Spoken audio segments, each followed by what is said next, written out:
You're listening to Feathers, a podcast of stories about God speaking and his people having just enough faith to believe him and obey.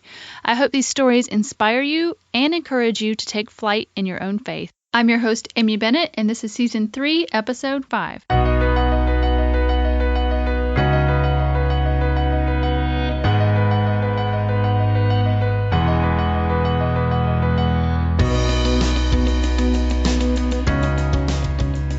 Well, hey guys, and welcome to This Week of Feathers. I am so excited to have you here. So for those that are listening as soon as this episode comes out, it is coming out a day early on a Monday. We usually release on a Tuesday, but I wanted to get this out a little bit early because as I have been doing the past few weeks, I've been wanting to remind you and encourage you to go to the IF gathering that is February 5th and 6th. Just super expectant about what God is going to do that weekend and just don't want you to miss it. So even if you don't have a local gathering, you can sign up to watch right from your laptop by yourself. But I do encourage you to go to a local gathering. If you are near me, the IF York County, their deadline for registering to make sure we have all our numbers for lunch and different things is Monday, February 1st. So if you've been thinking about going, make sure you register so you can get included. I don't want you to miss it. And so today what I wanted to do is basically have a story from IF Gathering last year. God moved in all sorts of ways in women's heart, including my own, to start this podcast. And so I wanted to invite somebody else who really saw God move that weekend and then what he has done in the past year. And so today I have Emily Stroud, and she is a financial planner, and she has such an interesting story about what God did. And then also she is going to share about faith and obedience in our finances. And so that's a little bit different than we've talked about, but I think it's so important. And I think our finances are absolutely tied to faith in our life and really obeying God and seeing him be just as faithful as he is, whether he's calling us to move to another city or start a job or whatever it is, we can find God just as faithful in our finances. And so I want that for you guys so much. And so I just love all the wisdom that Emily shares today. And I hope it challenges you. And I hope it really encourages you to maybe look at money a little bit different than you have before. So let's jump into my conversation with Emily Stroud. Well, hey, Emily, and welcome to Feathers this week. Oh, hi. Thank you so much for having me. I'm so glad that you're here.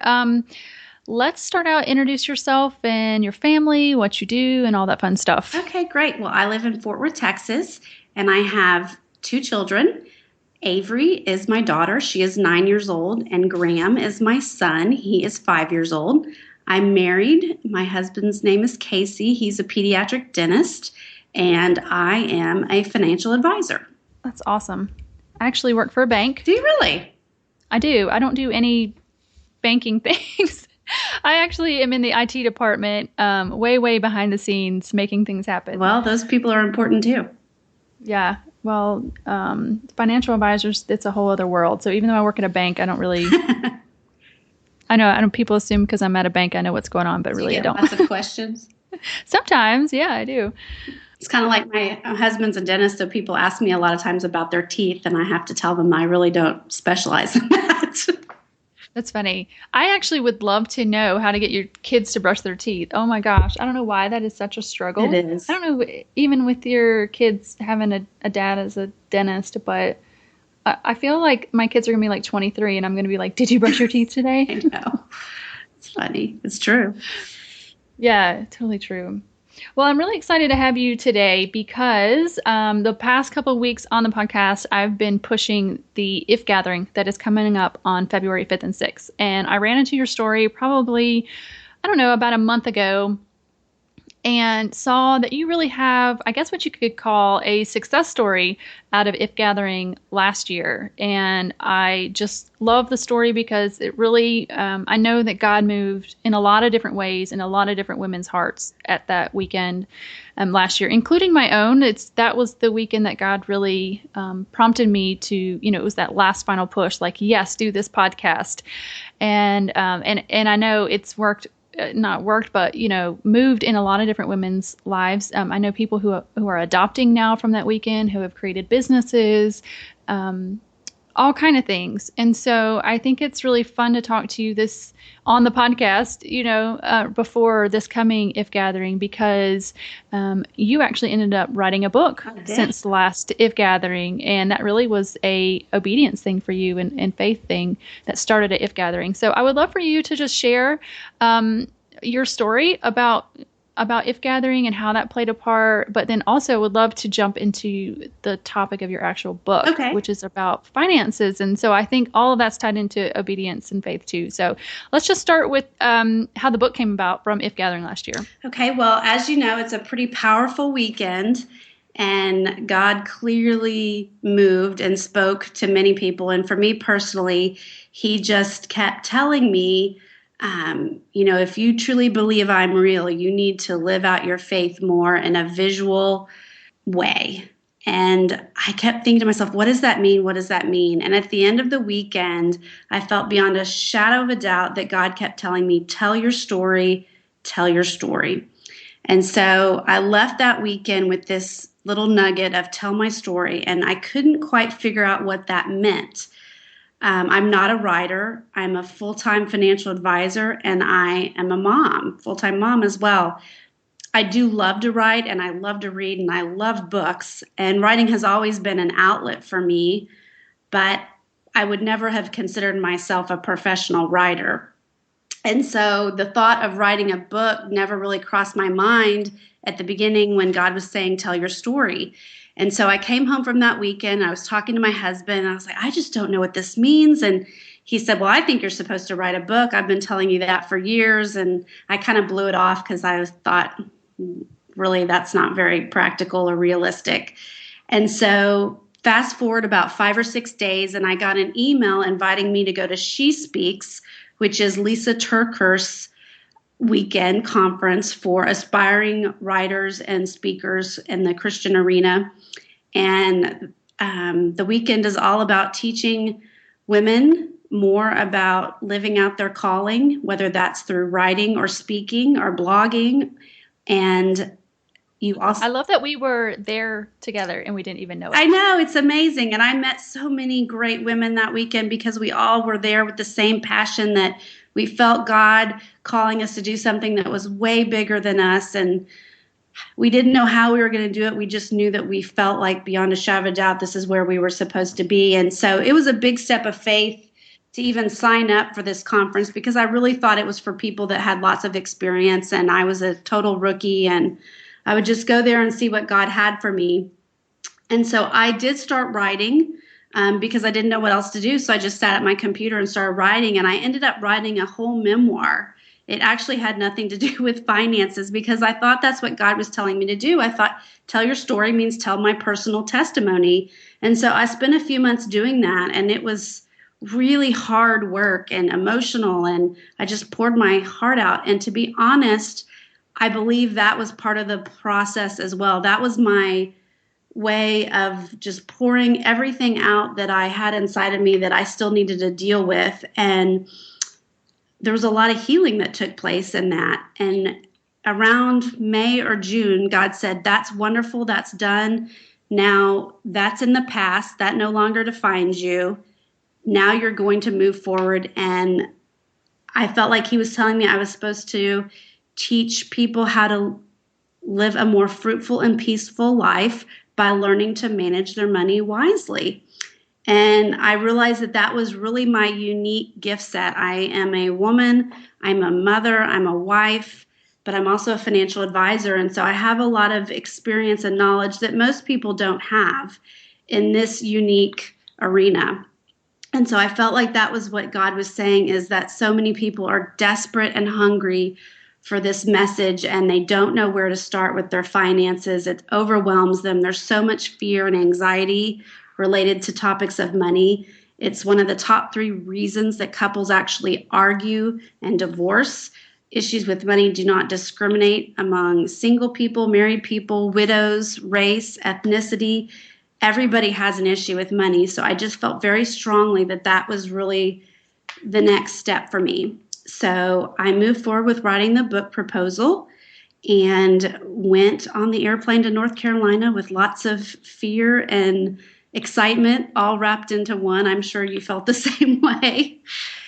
Yes. And got the opportunity to pitch my book proposal to Esther Federkevich, who is the owner and founder of the Fed Agency, which was just an amazing opportunity that I even got to be in front of Esther, because she does not accept unsolicited manuscripts, and especially from people that don't have large platforms or are experienced authors or are well known. And so just to be with her was an amazing privilege. And so the day that I pitched her my proposal, I started explaining that I was a financial advisor, and I went through the details of my outline, and I had everything memorized. And all of a sudden, about 5 minutes into it, she interrupted me and said, "What? Wait, what did you say?" And I kind of laughed, because you don't expect a literary agent to just interrupt you and say, "Now, wait, what are you talking about?" And did you say you're a financial advisor? I said, yes. She goes, who do you work for? I said, well, actually, I own my own boutique investment firm. And she goes, and you're a wife and you're a mom? And I said, yes. And you're a believer? And I said, of course. And she said, I've been waiting for you.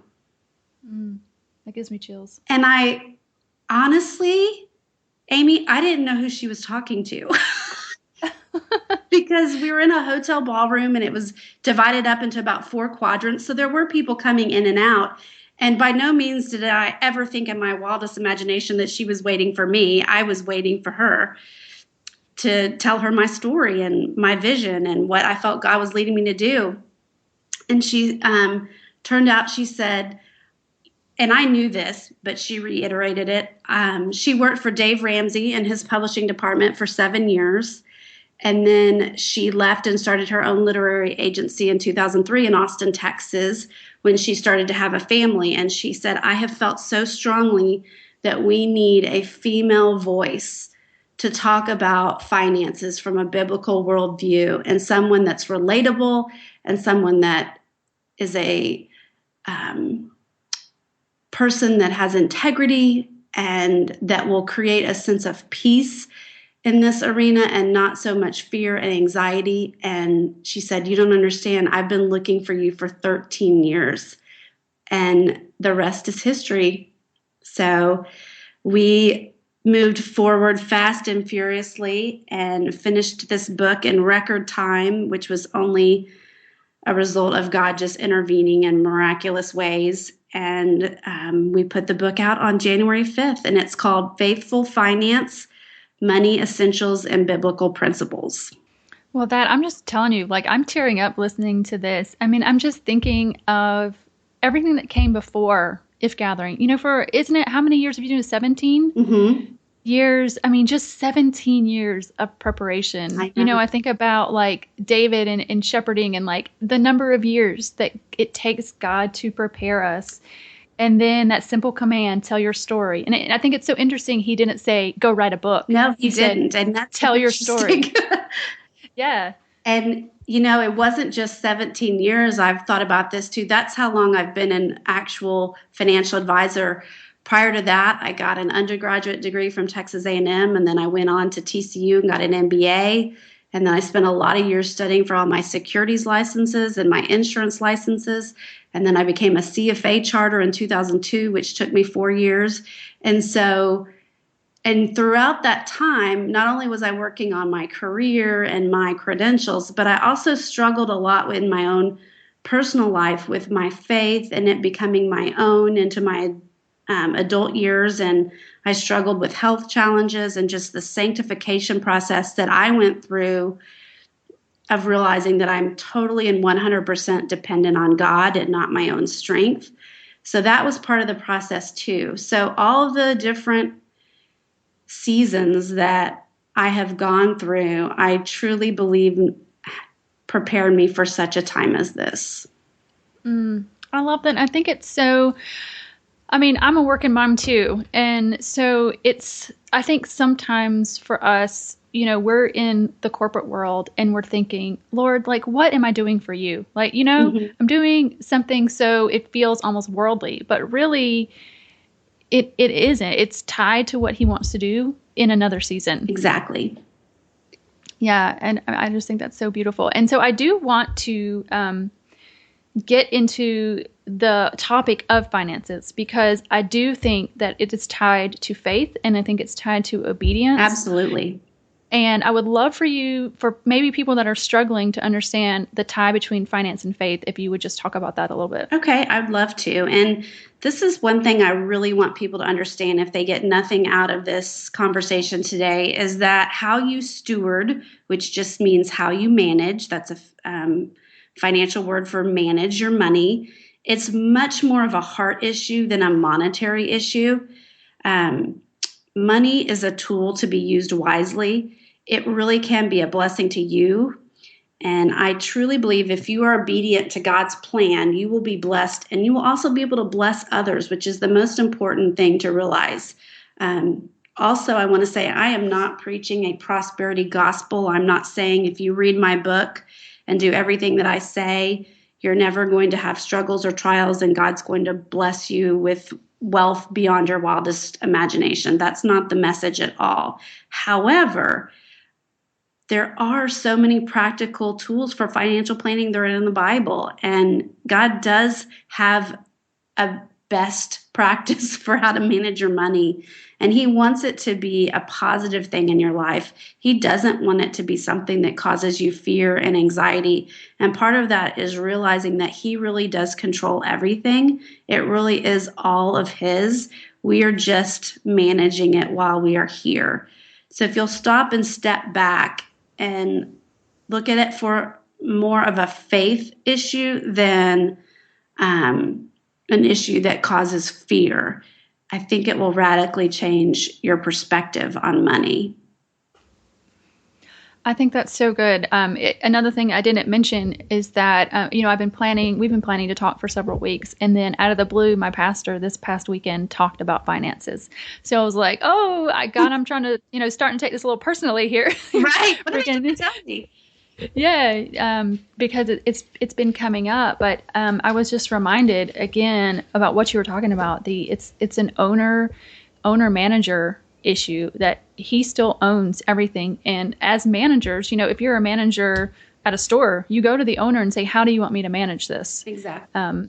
And I think, and it's all of our money. And, it's really even beyond that, right? All of our assets and time even. But specifically talking about money, it's always just going back to say, how do you want us to use this gift that you've given us? And I think it does tie back to living in peace, but also blessing others. I think those are. And one thing that I don't think people realize, and this is kind of funny, they feel this guilt, like I've got to give my 10% tithe because the church and God needs my money. And that's actually not true. God doesn't need your money. He's God. He's got this thing under control. But what He wants is a relationship with you, and He wants you to be obedient. And part of being obedient and saying, God, I really do trust you, is actually taking a step of faith and using your money to tithe and to bless others. It's really more of an act of obedience than the reality that God needs your money or the church will not go on. Mm-hmm. Yeah, and I love that you talk about that, because while I think that God is going to direct us to use our money differently, so in a lot of ways, I have kids, my sister doesn't have kids, so our budget, our line items might look differently. But there are, like what you even call best practices for everybody across the board, and one of those that you brought up is tithing. So I would love for you, and I think everybody listening probably is familiar with the tithe, but I guess challenge us a little bit. I know people struggle with that, and how that's related to faith and obedience, what it is, and how you could speak to people that are struggling to be obedient in that. Okay, well, one of the, I guess, top excuses I hear for not tithing is I cannot afford to tithe. And I would challenge our listeners to say, honestly, you cannot afford not to tithe.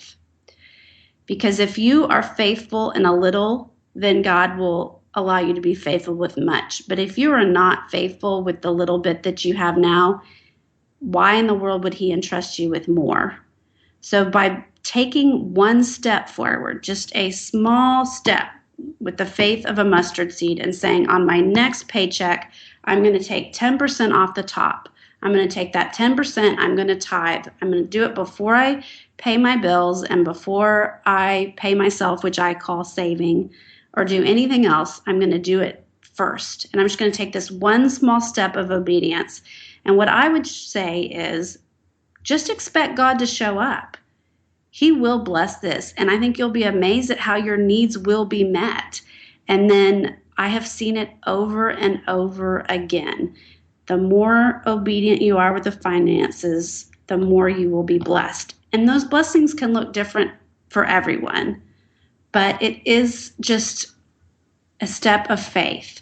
And if you're already tithing, this is something else I talk about. Say you're already tithing and you're very comfortable and you have a system, but you're not really being challenged. You're not giving to where it hurts or that it makes you a little nervous. Giving over and above a 10% tithe is what we call sacrificial giving. That's over and above. And so that would be my challenge to the person who's already tithing 10%, but they're not really going over and beyond. I say, take the next step, one step forward. Pray about who God is leading you to support in ministry on the ground. People that are already running really successful nonprofit ministries, they need your money more than they need your time. And so pray about who you can support.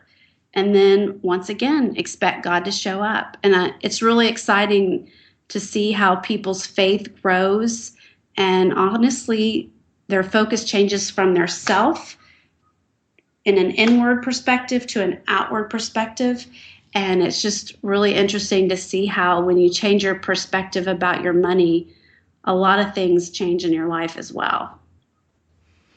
Right, because really, I mean, this really is about loving God and loving others, Yes. I think, because it's a heart issue, right? Sure. So, I mean, I think if I'm loving God and I'm being obedient to Him, I mean, I think that spills out then to others. Like, how can I love the people around me more? And then I think that comes out, in your finances and giving to ministries or giving to people in need, helping the poor, whatever, however else God might lead you to. I mean, I think it's just so, sometimes I think we feel maybe in the church that because Jesus talked a lot about money, that it's all negative.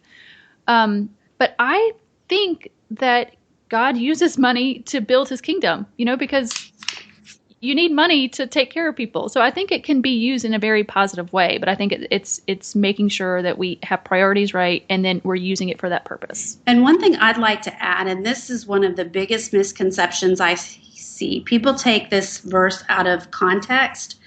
1 Timothy 6:10 says, "For the love of money is a root of all kinds of evil. Some people, eager for money, have wandered from the faith and pierced themselves with many griefs." Here's the deal. Money can be a root of evil if all you do is focus on the acquisition of more money, right?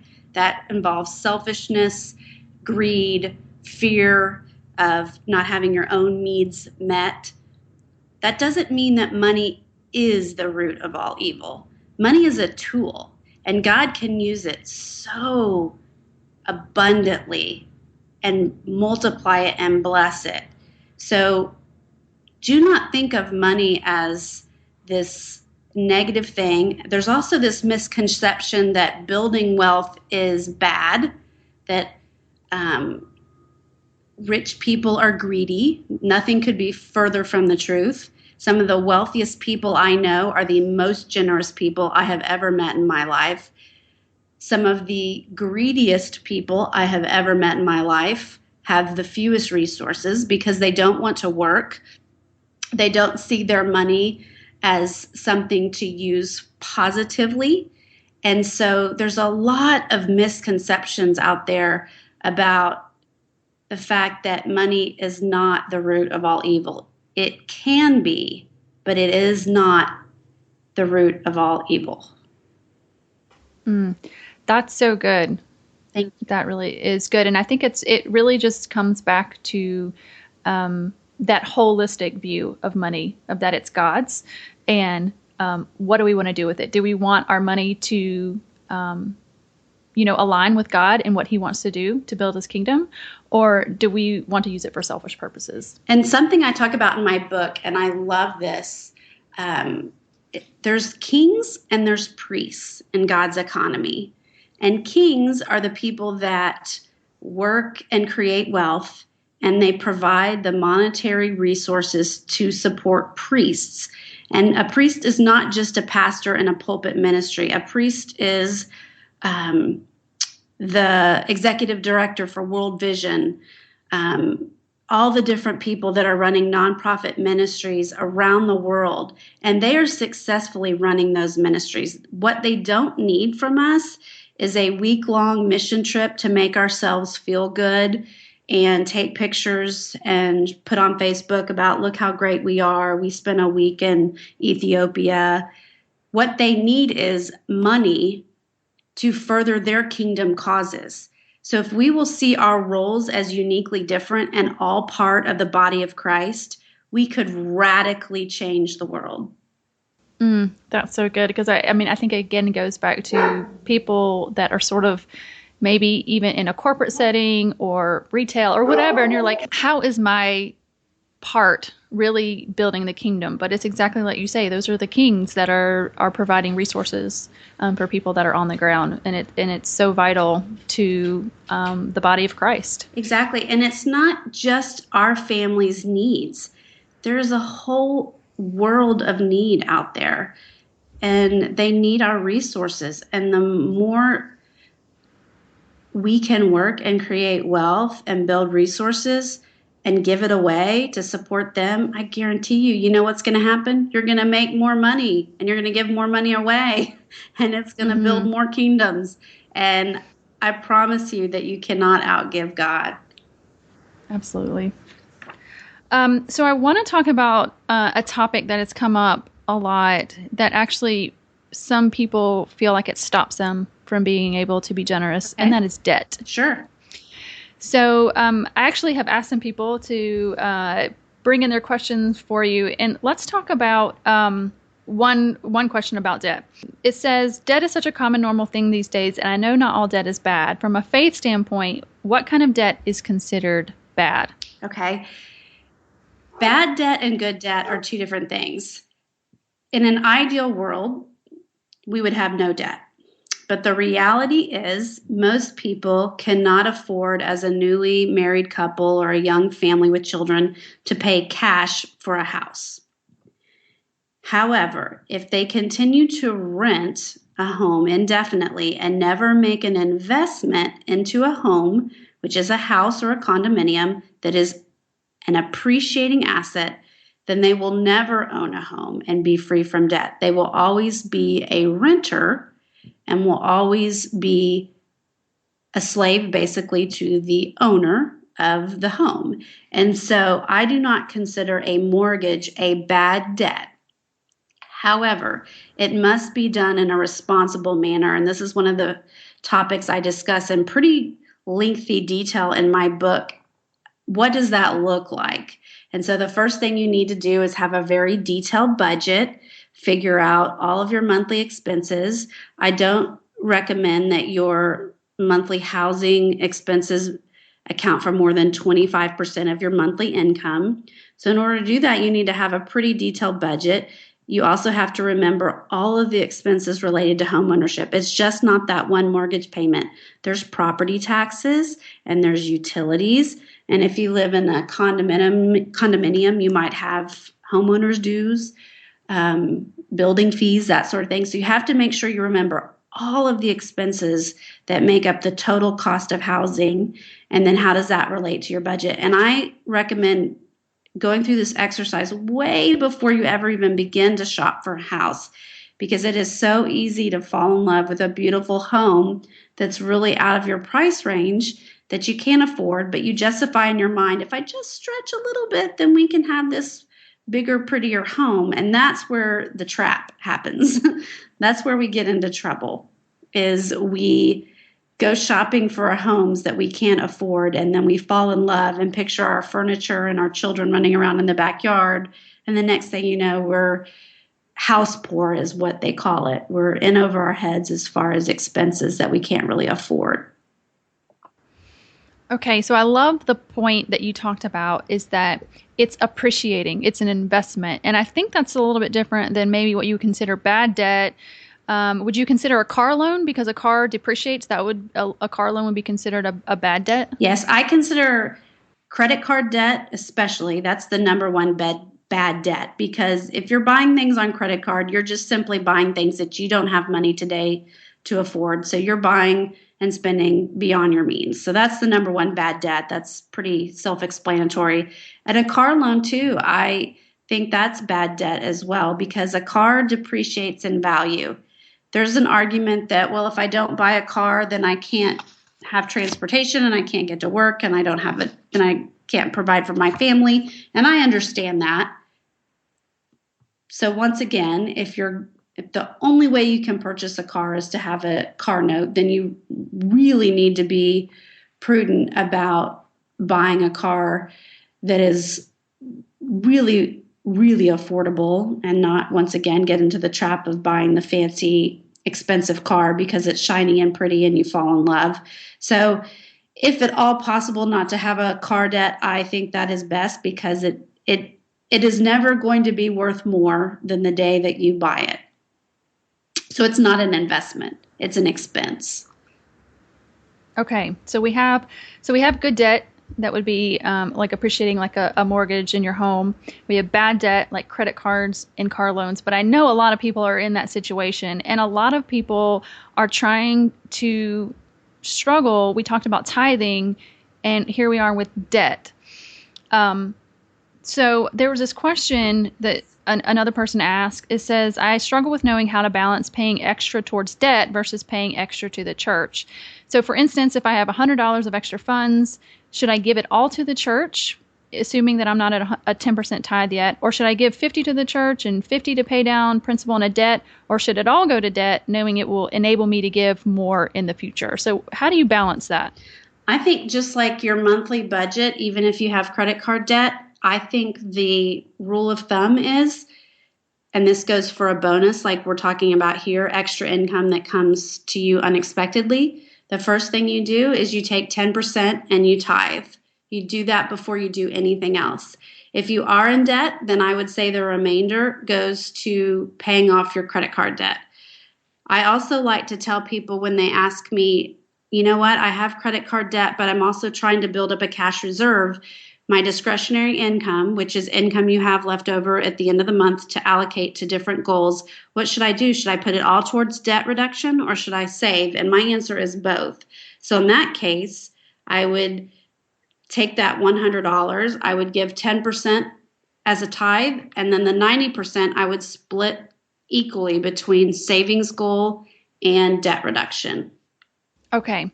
But but if somebody's not at a tithe, I mean, that's for you when you're looking at your budget, that's a given. You take 10% off the top. And for some people, that's going to be a huge change and sacrifice, right? Absolutely. But that, once again, is a heart issue.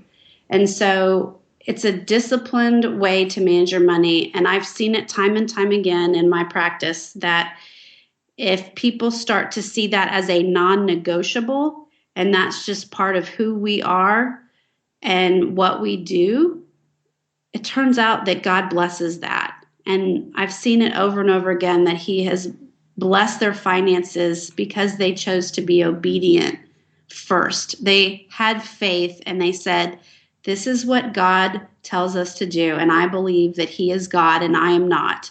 So I'm going to do what God tells me to do and rely on Him to take care of the rest. Yeah, and I love too that you talk in your book about when you do this, your faith grows. But this was an interesting point is that actually doing this guards your heart against the sin of selfishness. Yes, it does, because it changes your focus between what can this do for me? How can I get ahead to how can I serve God better? That's so good. So you have a ton more stuff in your book about budgeting and talk about budgeting because I think that's really the base of all of this, right? You really have to know what you're working with and where your money is going, right? Yes, I really believe that a budget is the first step towards financial freedom. If you have no idea how much money you're bringing in each month and how much you're spending, you really don't have a place to start. And this is where you can really start to quantify what amount of money you have left over at the end of the month to allocate towards your goals. And that includes debt reduction and a cash reserve and saving for retirement, all of these different things that are good, but you don't know where to start if you don't know how much money you make and how much money you spend. And so I have done the heavy lifting for my clients and now my readers in my book, and now also on my website. If you subscribe to my website, you can download this really detailed budget for free. So that's one of the other obstacles I hear is I don't know where to start. Well, I've taken that objection away as an excuse. Literally, all you have to do is print it out and fill in the blanks and add and subtract. And you'll figure out how much money am I bringing in from all sources and how much am I spending on all these different line items. And then you've got a number at the end of the month. And it doesn't matter if that number is $100, $500, or $5,000. The principles are all the same. Once you know how much you have left over at the end of the month, then you can start planning for achieving your goals. And really, that's the first step. If you don't have a goal, then you don't have a direction and you don't know where you're going. And to me, that feels like that's where the financial planner can really come in and help you. Because I know, my husband's 40. We've got, besides our house, we've got all that stuff paid off, and we have this income. And then we go, oh my goodness, we got 3 kids to put for college. We've got retirement coming up because he's going to retire early. And I think that's where a financial planner would be helpful and wise. So in your book, you actually talk about how to pick a good one. So can you give any advice on that? Sure. The first place to start is in your inner circle. If you do not have a financial advisor that you know and trust, ask people that you feel that you value their opinion of who they've worked with. That's the best place to find a referral. Also, you want to check their credentials. You want to know that they really are a licensed financial advisor, that they have a track record and that they have a good knowledge base, not that they're just a good salesman. There's a lot of people, sadly, in our industry that can sell ice to an Eskimo, but they don't really have the credentials and the knowledge base to back up what they're telling you. So I always tell people that.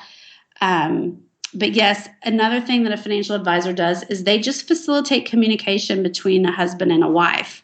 And so they can help you start the process of figuring out where you are now and then really identifying your goals. A lot of people don't even know what they want to do because they just assume that, well, I can't afford to pay for my kids for college, and so I'm just not even going to think about that. Well, that may not necessarily be true. There's a lot of creative things we can do with financial planning to really change your life, change your children's life, which can then change generations. So if you can work with an advisor, I highly recommend it. Mm-hmm. I think that's good. Well, thanks, Emily, for sharing that. There's a quote in your book that I think really circles us back to where we start that. And it's about, it's actually in your chapter, I think, about debt, but I think it's such a good summary statement for all of it. And it says, in summary, my best advice is to not make any decisions about large purchases or taking on debt without first praying about it. Do not make a decision and then ask God to bless it. Pray first and then take action as the Holy Spirit leads you. And I think that's such good, solid advice, no matter what step you are. I think we really, again, have to go back to the holistic view of this to say, it's God's money.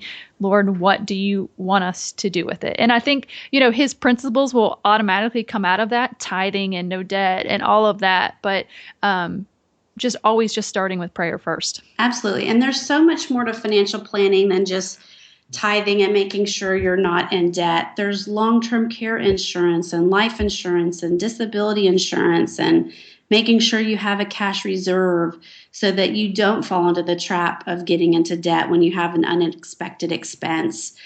There's just so much more to comprehensive financial planning that we talk about in my book and that I just want to make people aware of so they can really feel at peace with their finances and taking care of their family and know that if something happens to them, whether it's they become disabled or a family member dies unexpectedly who's still a breadwinner, there's a lot of ways to mitigate those things from a financial standpoint. And we can put a plan together and really change people's lives.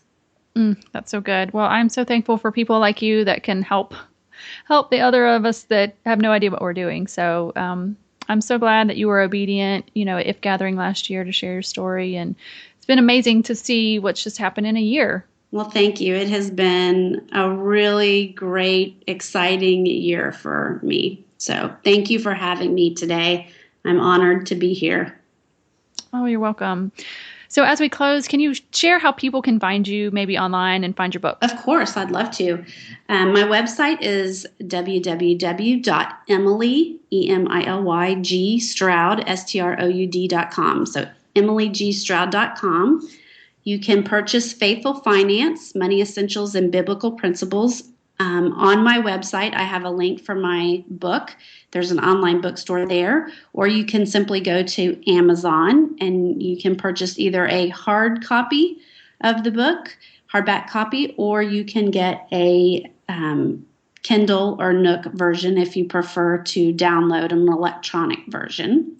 And then on Facebook, we have a pretty large following. We try to put nuggets of information that are both encouraging and practical online. And my Facebook author page is Emily G.